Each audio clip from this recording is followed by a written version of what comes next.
Hi everyone, it's Lisa, and we're down here in front of the BC Legislature in downtown Victoria. I wanted to show you what the place looks like before it gets too dark today to see anything. So I brought the Niptali the taper along for company. Anyway, you can turn the camera here and we'll see the inner harbor. You can see the pole that was carved for the Commonwealth Games in 1992. And beyond that, there's the old steamship terminal, which is now the Robert Bateman Museum, and the inner harbor. Across the way is the Songhees development, which used to be the Songhees village, because like much of British Columbia, this land used to be First Nations land that was taken without consultation. And so the Songhees people were moved away and they built other stuff on top of their old land. But it's still theirs. And in fact, this whole area is occupied by the Songhees and Esquimalt people, part of the Lepungan people. So I wanted to give them thanks for looking after the land from time immemorial. In the distance, you can see the new Blue Bridge, and that inner harbor causeway down there was actually built by Peter Paulin, one of the former mayors, and with funding provided by Dave Barrett, who we will talk about very shortly. Statue of Queen Victoria at the bottom of the lawn there, and next to her there is a sequoia tree that was a present from the government of California decades and decades ago, and you can see how big it's gotten since then. And then Government Street and the Empress Hotel and the Royal BC Museum across the street from here.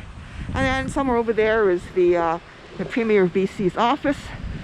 And here we are, the front steps of the Legislature, a really important location in BC history. You can see the building here. Look up here and you can see 1897. So a big fancy building by Rattenbury, which at the time people thought it's a really large building. I mean, it looks quite unusual to see such a huge structure, but the province kind of grew into it, as we've seen. Anyway, so these front steps are pretty historic because this area here is where a lot of people hold demonstrations and protests, as this part of our civic right and responsibility as British Columbians. And so one of the protests I want to talk about in particular .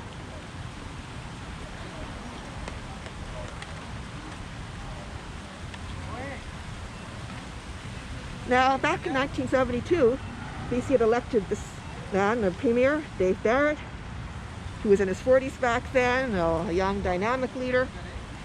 And one of the things Dave had promised to do was he wanted to bring in some kind of protection for agricultural land, as we'll talk about when we look at the optional lecture I'm going to be giving as well, to cover some of the BC context for agriculture and land management. Dave had promised that they'd protect some of the farmland that was being developed at a really rapid rate. People were very concerned about this because realizing how limited the land base is in BC for growing food, we'll talk about this in that lecture. And so people from across the political spectrum, including people like Judge Norris, Supreme Court Justice of BC Supreme Court, had been leader of the Conservative Party, and he wanted to do something to stop the pace of development, which was destroying many valuable areas of farmland in the province. And so Conservatives and even the left wing of the NDP, like Harold Steeves, for example, and Harold Steeves just retired from politics fairly recently, people were very concerned about these changes, and they wanted to bring in something that would protect the farmland, because we knew that we need the farmland to grow food into the future. So what happened was,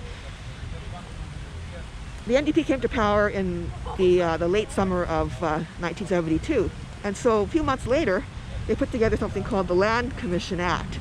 They froze development. Basically, all of the land that was being exchanged and sold in the province, they wouldn't allow these changes to happen for agricultural land until they sorted this whole thing out. And so they brought in this thing called Bill 42, which was the Land Commission Act. That was in February 1973, and it was meant to bring in something called the Agricultural Land Reserve, which was a really major innovation at the time for North America. So they did this, and they had a major protest that happened, because especially the real estate people, some of the farmers, many real estate people in particular, were very concerned about this, and they didn't want these changes to happen because they were concerned that it would affect their livelihood. So a large protest convened on the front lawn of the Legislature to object to this legislation going through. And so Dave Barrett comes out to address the crowd.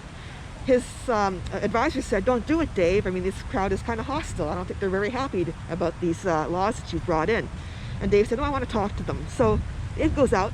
There's a big crowd of people on the lawn, and we'll just have to use these tourists as an example of that. Imagine a lawn with thousands of people on it. And so what happens is, Dave says to this giant crowd of people, thank you all for coming, and I appreciate your support.